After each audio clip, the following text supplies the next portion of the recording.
Bueno, hermanos, seguimos con la Reforma y las 5 solas.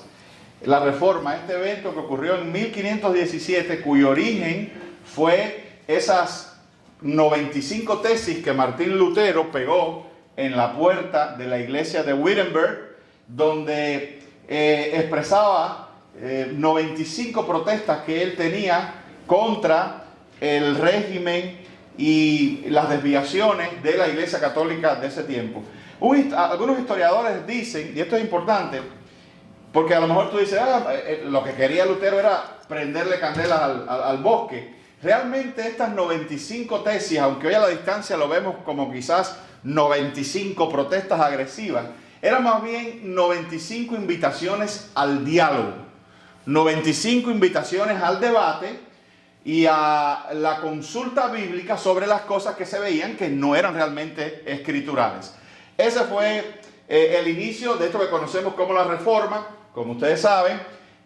Allí comenzó, pues, me gusta decir como cuando uno tira una bola de nieve, ¿verdad? Que va creciendo, este movimiento comenzó a dispersarse, comenzó a crecer, comenzó a tomar fuerza, más que nada, precisamente impulsados por el liderazgo de Martín Lutero, de esta figura.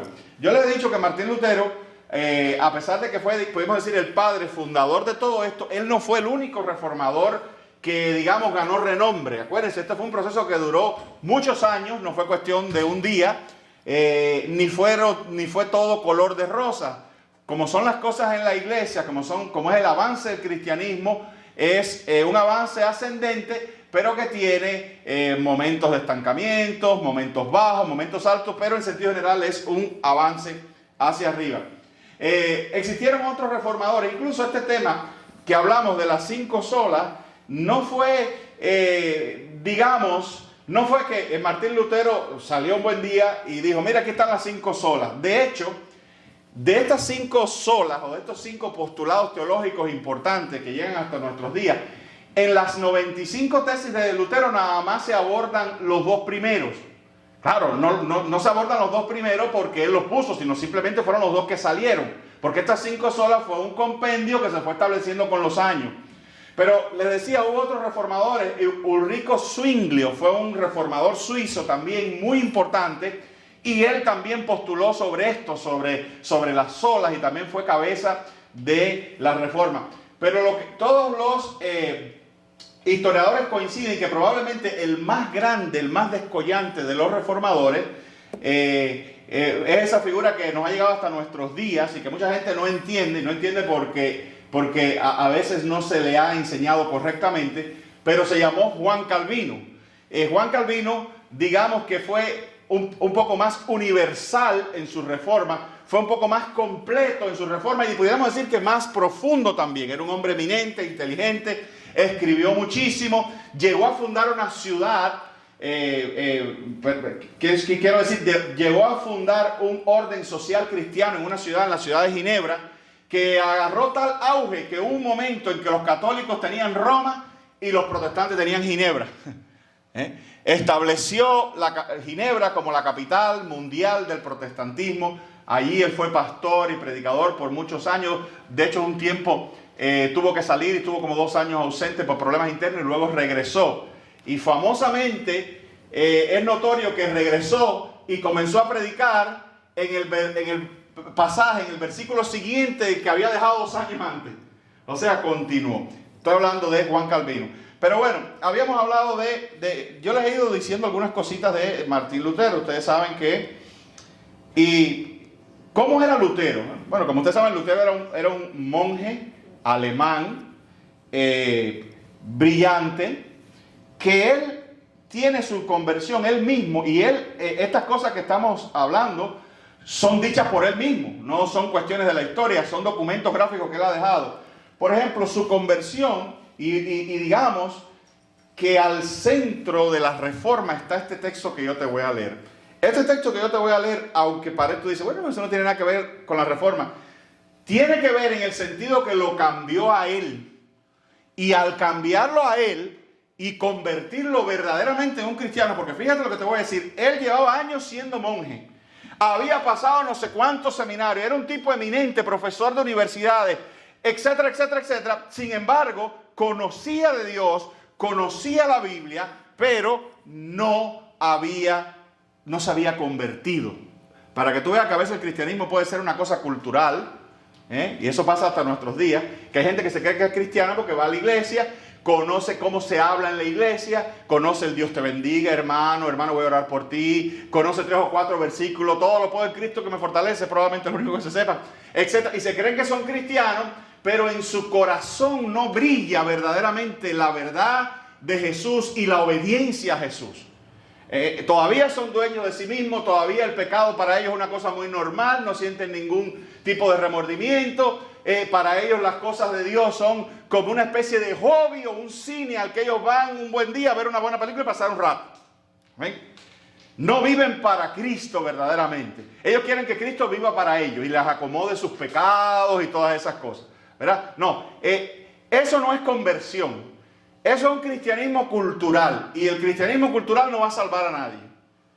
Nosotros vivimos en países, incluso a nuestros propios países latinos también, aunque equivocadamente, pero prácticamente el hemisferio occidental, esto que se llama Occidente, está bajo la influencia del cristianismo, de los valores cristianos, ¿verdad? Cosas como, por ejemplo, tenemos una sola esposa, un solo esposo, no andamos matando gente, no nos gusta el robo, etc. Estamos bajo esa influencia, pero eso no nos hace cristianos.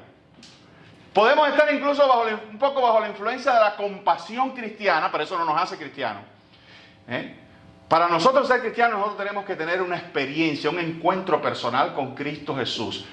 Y ese encuentro se verifica a través de un arrepentimiento de nuestros pecados y un avance por la fe hacia Cristo Jesús. Es una cosa doble. Entonces, Lutero, como conocía la Escritura, Lutero batallaba mucho con la condenación. Lutero no entendía, porque mira lo que le pasaba a Lutero. Y esto eran batallas que él libraba incluso en su celda. Usted sabe que los monjes y las monjas a sus apartamentos, a sus cubículos, que son a veces muy chiquiticos, o lo eran en el pasado, en los monasterios y eso ellos llamaban celdas. Eran casi celdas de prisión con apenas una camita o algo así. Y Lutero batallaba mucho porque él entendía que Dios era santo. Él entendía claramente por su formación, por su educación como monje, él entendía la santidad de Dios y también, por eso mismo, entendía su propio pecado. Y entonces él luchaba con eso porque él decía, ¿cómo puede un Dios tan santo y tan puro lidiar con una persona como yo? Si va a lidiar con una persona como yo, lo único que yo merezco es infierno. Entonces, Lutero trataba de sentir y de ganarse, de sentirse que estaba bien con Dios haciendo buenas cosas, como buen católico, ¿verdad? Haciendo buenas cosas, haciendo obras, sacrificio, bien por el prójimo. Pero cuando volvía a su celda, a su cama, se sentía todavía condenado porque se veía tremendamente sucio y se daba cuenta que ni aun sus mejores obras lo podían limpiar de la suciedad que él cargaba. Y entonces él tenía esa lucha horrible, esa crisis psicológica, hoy día podemos decir psicológica, pero esa crisis de conciencia que no lo dejaba vivir hasta que él, en el estudio de la Escritura, incluso él llegó a desear la muerte porque vivía en este conflicto interno. En el estudio de la Escritura descubre este texto, el de Romanos 1:17, y por eso te digo, entiende por qué te digo que este texto está al centro de la reforma, porque este texto cambia al reformador. O digamos, este texto es quien verdaderamente forma al reformador. Romanos 1:17 dice, porque en el Evangelio la justicia de Dios se revela por fe y para fe, como está escrito, mas el justo por la fe vivirá. Lutero encontró el alivio que estaba buscando en ese texto, porque mira lo que Lutero entendió, y él lo resumió con una frase latina. Él entendió lo que se conoce como iustitia, él lo puso así, iustitia aliena, que no es otra cosa que justicia externa. Aliena es lo mismo de alien, lo mismo que hoy tenemos extranjero, alien. Él entendió la justicia a alguien, o que la justicia, la justificación, digamos, el acto por el cual Dios te justifica y Dios te hace limpio y quita de delante de él todos tus pecados, es algo que Dios mismo hace. Tú no te lo puedes ganar. Él entendió que la justificación de Dios era de afuera, venía de Dios mismo. ¿Amén? Era algo que se recibía. Y entonces él entendió en ese texto que él no tenía que luchar más por ganarse una justicia que nunca se iba a poder ganar, sino que Cristo ya la había ganado por él, y él lo que tenía que hacer era recibirla. Amén. Él comprendió eso. Él comprendió la justicia. Y justicia no es otra cosa que el perdón, la justificación, ya, la liberación de la carga de los pecados. Él entendió que eso era algo que Dios otorgaba, que era algo que Dios daba por gracia, que no había que hacer nada sino creer. Y él entendió esto también. Y él entendió que esa justicia se revelaba por fe. ¿Y qué quiere decir eso? Porque hay quien pone la carreta antes de los bueyes primeramente. Lo que quiere decir es que la evidencia de la justicia de Dios sobre ti era la fe en Dios. Amén. Entonces él comprendió que creer en Jesucristo y creer en la obra de Jesucristo era parte, era continuidad de haber, o evidencia de haber recibido la justicia de Dios. Por ejemplo, yo siempre digo esto: hay enfermedades que solamente se sabe que uno la tiene cuando aflora o cuando surge alguna evidencia. ¿Amén? Por ejemplo, hay enfermedades que tú sabes que la tienes porque de momento salen ronchas o algo de eso en la piel. Salen ronchas o sale algún tipo de infección. Mira, eso quiere decir que tú tienes tal o más cual virus. La fe es algo parecido. Perdónenme la ilustración, pero para que entiendan. El surgimiento de la fe en Cristo Jesús en el corazón de la persona era el resultado de la impartición de la justicia de Dios. Amén. Era un regalo de Dios, y él entendió. Y él dijo una frase famosa. Él dijo: cuando recibí esto en mi corazón, sentí que las puertas del cielo se me abrían de par en par. Se me abrían de par en par. Entonces, por eso, mas el justo por la fe vivirá. El justo es vivificado, es preservado por Dios por la fe. Dios, es como si el justo, es como si Dios, y fíjate tú, vamos a suponer que tú eres, hermano, estoy tratando la verdad de buscar ejemplos para que se entienda. Vamos a suponer que tú eres una chimenea, apagada, seca, y Dios viene y pone fuego en ti. Ese acto de poner el fuego en ti es la justicia de Dios. Pero ¿tú sabes lo que Dios hace entonces? Continúa echándole leña a ese fuego. Entonces, mas el justo por la fe vivirá.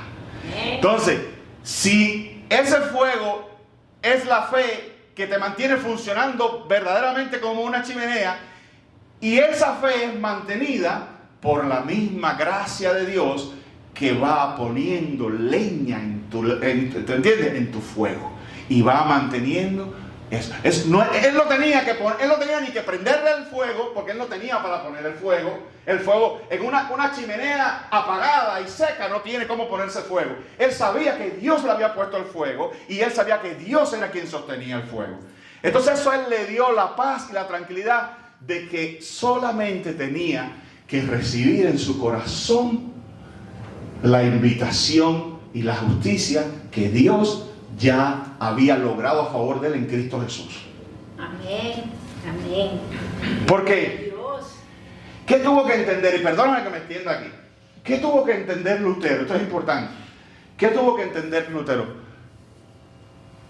Lutero se sentía condenado, ¿verdad? ¿Por qué? Porque entendía que tenía pecado. Se miraba a su hombre interior y entendía el pecado y la rebelión que había en sí.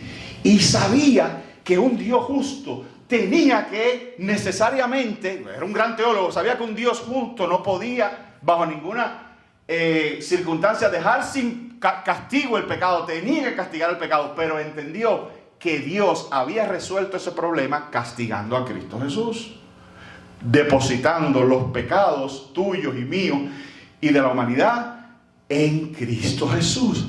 Entonces, Dios se había encargado de satisfacer su propia justicia enviando el Cordero sin mancha a morir en su lugar. Ahora, como Dios hizo eso, y Dios lo hizo fuera de Lutero, ¿verdad? Porque no contó con él. No fue Lutero el que murió, ni le pidió permiso. Dios lo hizo. Y cuando Cristo murió, dijo, consumado es. La obra de justificar al que es de la fe terminó y fue concluida cuando Cristo dijo, consumado es. Estaba hecho. No era en él, Dios mismo lo había hecho. ¿Y qué tenía que hacer? Recibirlo. Esa es la fe cristiana. Gloria a Dios. La fe cristiana es que tú necesitas dejar de tratarte de ganar el cielo por tus méritos, porque eso es lo único que te va a hacer es sentir condenado, y aceptar la gracia y el ofrecimiento de Dios, que ya Él pagó por ti, si tú quieres, ¿verdad? Él pagó por ti en Cristo Jesús, y Él te ofrece esa justificación, o llámale como tú quieras, la vida eterna, o la salvación. Él te la ofrece gratuitamente. Por eso Lutero sintió que le levantaban un peso tremendo de encima. Porque ¿quién puede agradar al Dios nuestro? Ponte a pensar. ¿Quién puede agradar semejante ser completamente santo, puro y perfecto? Nadie. Sin embargo, Cristo lo agradó y nos ofrece acreditarnos su obra a nosotros. O sea, nosotros lo que tenemos que hacer es apropiarnos de algo que otro hizo. En otras palabras, miren por cuántos ángulos se lo estoy poniendo. Nosotros lo que tenemos que hacer es tomar y apropiar algo que ya otro hizo, que está terminado. Amén. Amén. Entonces, yo tengo aquí, ahorita les pregunté, ¿cómo era Lutero? ¿Qué dice la historia de Lutero? Mira, déjeme darte una visión equilibrada de lo que dicen sus biógrafos y sus contemporáneos. Un temperamento fuerte, pasional y directo.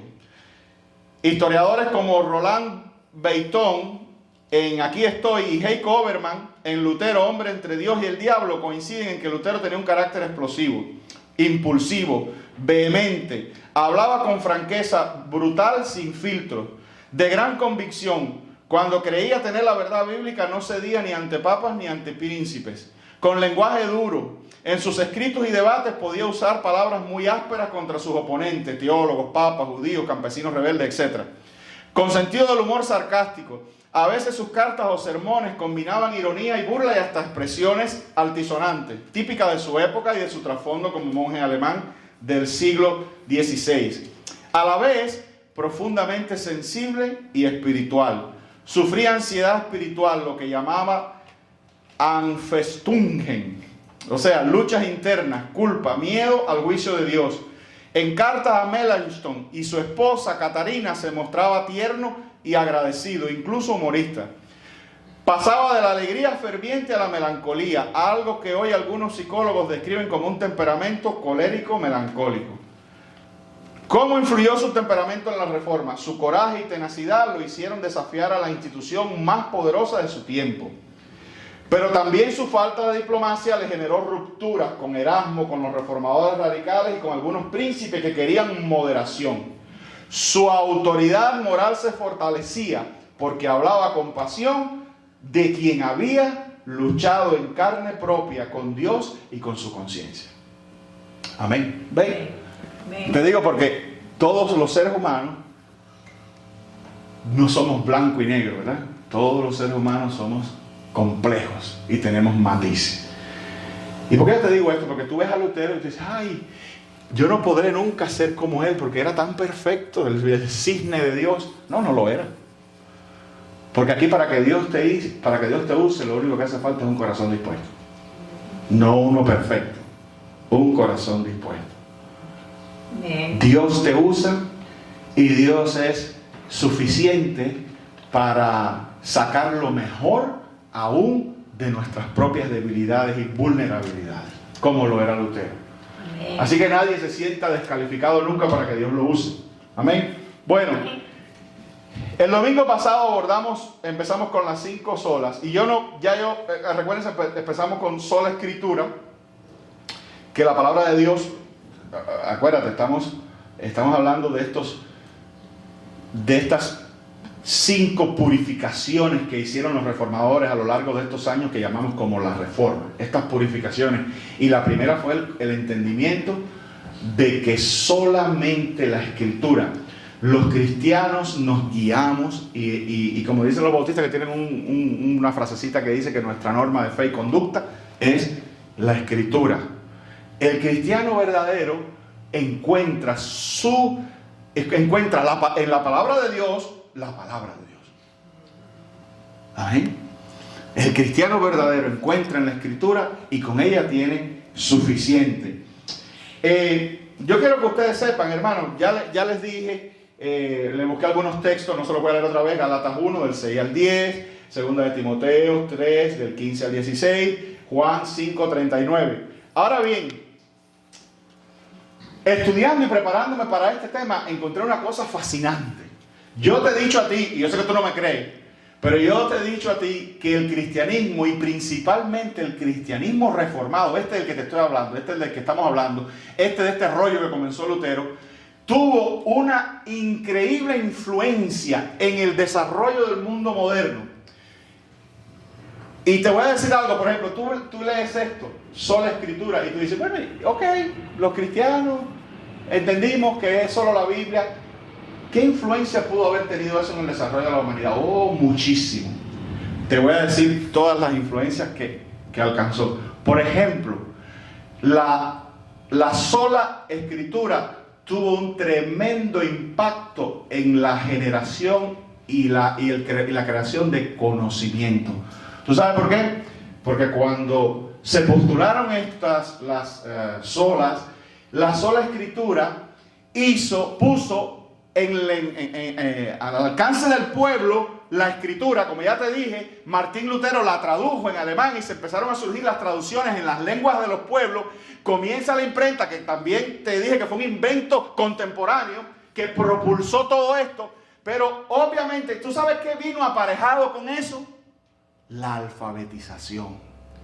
Porque parte del concepto y de la pasión de los reformadores era que la gente entendiera y conociera la Escritura. Y eso llevó a que precisamente había que enseñar entonces, por ende, a que la gente aprendiera a leer y a escribir. Y eso trajo aparejado también enseñar a que la gente comenzara a pensar. Y eso trajo como aparejado que cuando la gente empezó a pensar, comenzó a generar grandes producciones intelectuales, comenzó a generar inventiva, comenzó a plasmar en libros, literaturas, historias, etc. Entonces todo esto trajo un efecto dominó tremendo. La sola Escritura en el conocimiento y en el saber de la época. Y toda la Reforma fue literalmente lo que sacó al medioevo de esos tiempos de oscuridad y comenzó a traer iluminación, conocimiento, inventiva en la humanidad. La sola Escritura.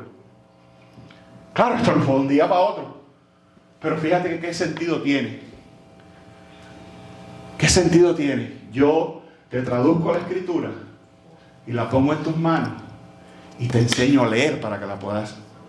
Y cuando tú aprendes, pero además, cuando ya enseñarte a leer no es suficiente, ¿qué hago? Creo una escuela. Y cuando ya creo una escuela y lo que te enseño en la escuela no es suficiente, ¿qué hago? Creo una universidad. Amén. Amén. Sola Escritura. Miren el impacto y la influencia en el mundo que tuvo la Reforma. Y por eso los cristianos, los reformadores, fueron los primeros en llenar el mundo conocido de educación y de formación académica. Fueron los primeros en enseñar a la gente a pensar, todo para que pudieran leer y pensar en la palabra de Dios. Amén. Amén. Históricamente no ha sido el comunismo, ni ha sido no sé quién quien te ha dado escuelas y universidades y todas esas cosas. Los primeros que le dieron al mundo escuelas, universidades y centros educativos fueron los cristianos y fueron los reformadores. Y fueron también los primeros que dieron hospitales y eso. Entonces podemos decir que lo primero que fue haciendo público para todo el mundo la educación y la formación intelectual fueron los cristianos. fueron los reformadores a partir de esta idea de que había que conocer la palabra de Dios. Amén, queridos hermanos. Entonces, la otra sola, solus Christus. La salvación se encuentra solo en Cristo, excluyendo así todo otro camino para llegar a Dios. En esa época, la iglesia enseñaba que el único mediador entre Dios y los hombres era quien todavía era, ¿qué cosa? El sacerdote. ¿Verdad?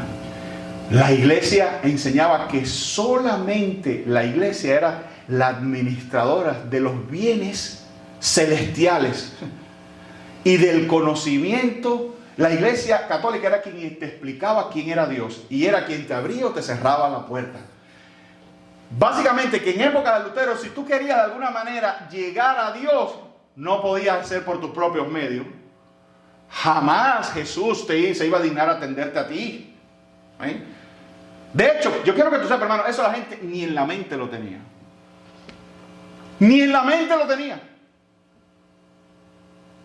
La gente escuchaba, por ejemplo, si alguien mostraba que tenía, te estoy hablando del pensamiento medieval de esa época, 1500 y pico, siglo XVI. Si la gente tenía idea, alguien manifestaba interés por las cosas de Dios, la idea preconcebida inmediata era: este va a estudiar para sacerdote, este va a ser sacerdote.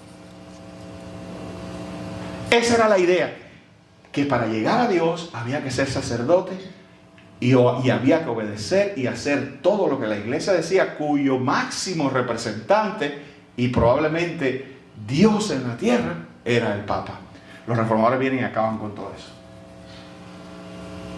¿Y sabe cuál fue el impacto de solo Cristo? Lo que hoy en día es un tesoro importante del cristianismo, que es el sacerdocio universal del creyente. Lutero y los reformadores vinieron y le dijeron a la gente del vulgo: no necesitas un sacerdote, lo que necesitas es a Cristo. Y solamente, y todos ustedes y todo el mundo tiene acceso directo a Jesús.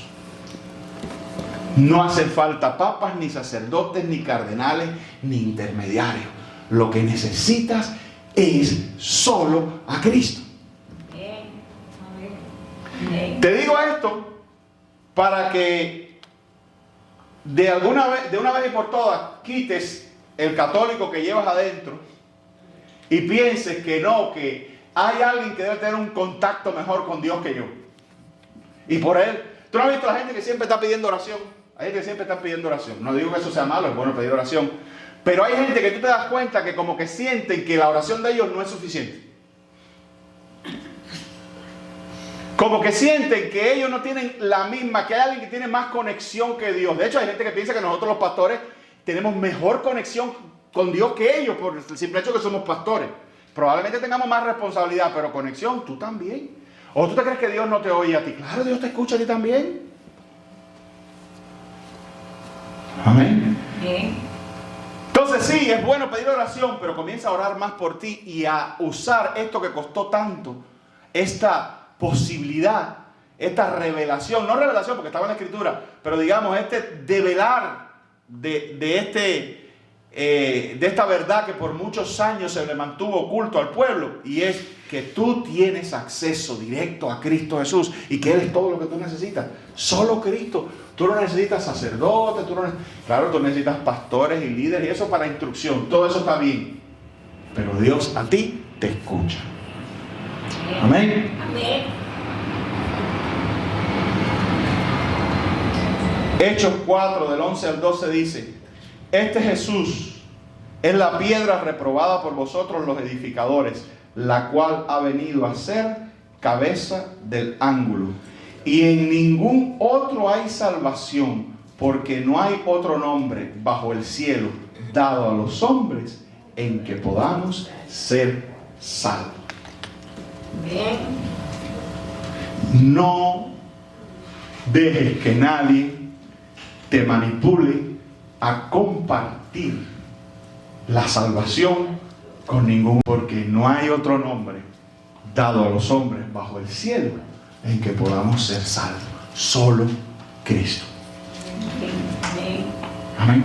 Si tú no te sientes salvo con Cristo, es porque de alguna manera la fe no se ha perfeccionado, y probablemente ni en la fe estés. Te digo con cariño pastoral, revísate, porque si Jesús no es suficiente para ti y tú no te sientes completamente salvo en Jesús, que fue quien murió en la cruz, y tú necesitas a alguien más o algo más o alguna cosa más, pues entonces tú te pareces más a un católico que a un reformador. Jesús es suficiente. Si quieres ser salvo, tú no ora por mí para que seas salvo. Si quieres ser salvo, pídele a Jesús ahí mismo donde está que te salve, y Él lo va a hacer.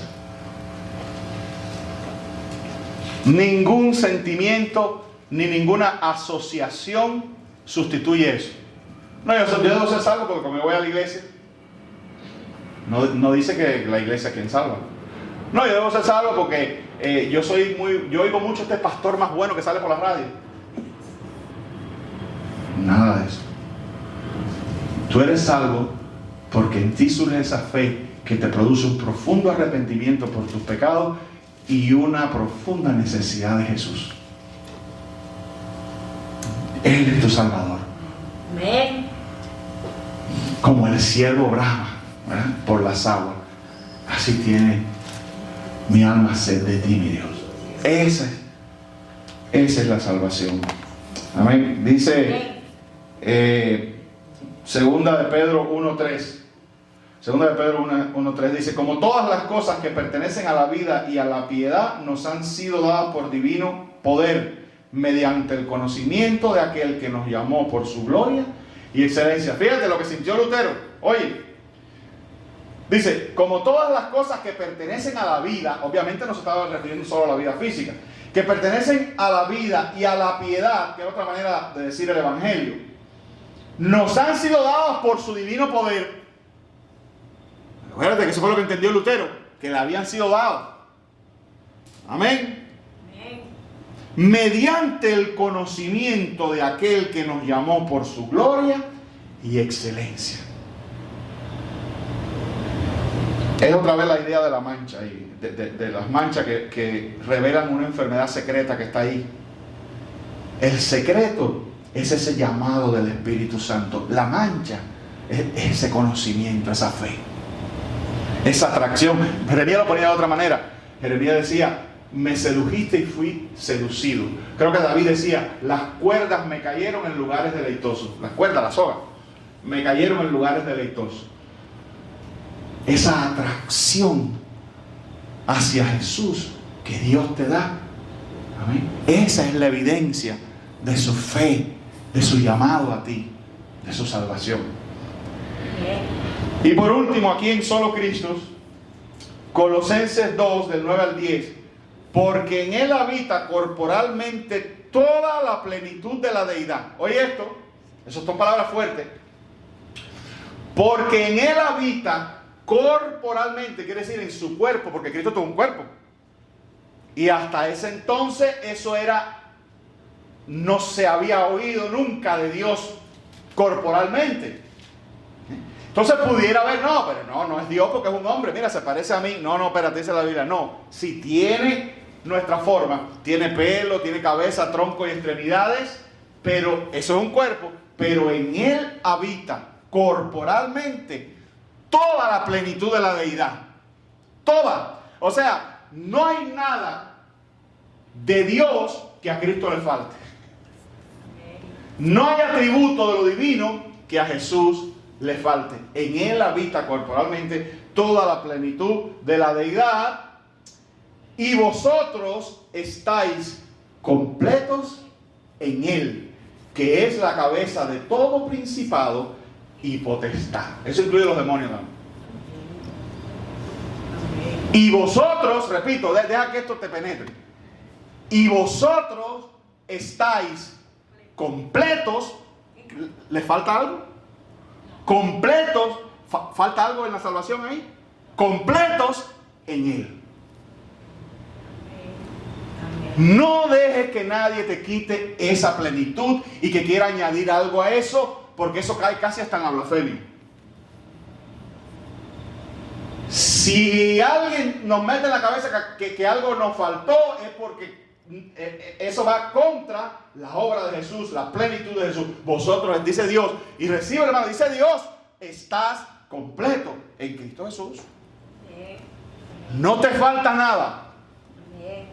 Gloria a Dios. Fundamentalmente a tu salvación no le falta nada. No, pero es que quizás Dios, escúchame, el diablo te dice, no, pero Cristo te salvó, pero Él no sabía. ¿Qué dice el texto? En Él habita corporalmente toda la plenitud de la deidad. ¿Qué es parte de la deidad? ¿Qué atributo es parte de la deidad? La omnisciencia. ¿Qué es la omnisciencia? Que Dios todo lo sabe. Entonces, cuando Cristo te escogió, te atrajo hacia sí, te salvó, sabía quién tú eras. Hasta lo profundo. Además, eso es por no decir que te creó, porque dice que Él estaba en la creación.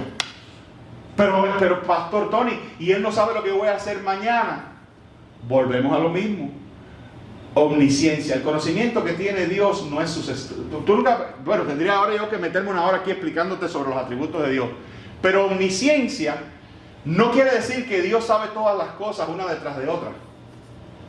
Y esto es un poquito difícil de entender. El aprendizaje de nosotros está sujeto al tiempo. Nosotros aprendemos una cosa ahora y otra de aquí a 1 minuto y otra de aquí a 2 minutos. Nosotros no podemos aprender al mismo tiempo lo de ahora y lo de aquí a 2 minutos. Pero Dios no está sujeto al tiempo. El conocimiento que Dios tiene escapa para nosotros. El conocimiento de Dios es completo, no es con tiempo. Amén. Difícil de digerir, ¿eh? Ese es Dios. Dios no aprende una cosa sobre otra. Dios sabe todo de ti. Todo de ti está al momento, simultáneo, a una delante de Él. Pasado, presente y futuro. Amén. ¿Por qué? Porque Dios no está sujeto a tiempo. Su aprendizaje no es que Él necesita aprender una cosa detrás de otra. Dios lo sabe todo al unísono. Amén. Y sabe quién tú eres. Recuérdate que quien te salvó es aquel en el cual habita todos los atributos de Dios. Él sabía quién tú eras. Amén, queridos hermanos. Bueno, vamos a dejarlo ahí porque sé que el tiempo ha avanzado.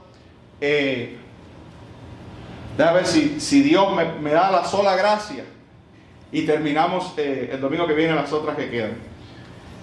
Dicho ya más o menos casi todo lo que teníamos que decir de Lutero. Entonces, estas cosas tienen aplicaciones, querido hermano. Cuando estudiaba sobre esto, una de las cosas que decía el predicador es algo muy importante, ¿no? Cuando nosotros estudiamos las 5 solas, recuerden, sola quiere decir solamente, ¿no? De momento son como cosas abstractas, ¿no? Son como teorías buenas para una universidad, ¿no? O para un seminario teológico, pero que parece que no tienen vida en sí mismo y que no nos dicen nada, que nos hablan de un tiempo. Sin embargo, ya yo empecé a desmontarte esa idea. La primera idea que te he puesto en tu corazón es: mira cómo sola escritura influyó, salió de la academia y se metió en la necesidad de la gente, proveyendo alfabetización, conocimiento, etc. Nosotros decimos sola escritura, ¿y de qué manera eso? Y decimos es solamente Cristo, y eso tiene que trascender en nuestro trabajo allá afuera, en nuestra obra. En primer lugar, para nosotros necesitamos, y a veces podemos decir que a nosotros mismos en este tiempo necesitamos restaurar la importancia de la escritura en nuestras vidas. La importancia de la escritura en nuestras vidas. Y debemos salir también a exponer a otros a ello. Y a enseñársela a otros. Y a buscar medios para que los otros la conozcan y sean... por eso una conversación que lleva... La Biblia dice, o la Escritura dice, o la palabra de Dios revela, es una buena conversación. Amén. Y una conversación que ofrece a las personas confundidas, que andan en esto, que andan en lo otro, que andan en aquello, que si la santería, que si la brujería. Una conversación que sabe expresar que solo Cristo salva y que sabe guiar a las personas a Cristo es una buena conversación. De ahí entonces ya estas cosas salen de la academia y se convierten en acción allá afuera. Amén, queridos hermanos. Amén. Estas cosas nos impulsan, como los impulsaron a ellos, aún en nuestro tiempo, a dispersar el conocimiento de la Escritura y a hablarles a otros de Jesús y a poner a Jesús como únicamente el único camino.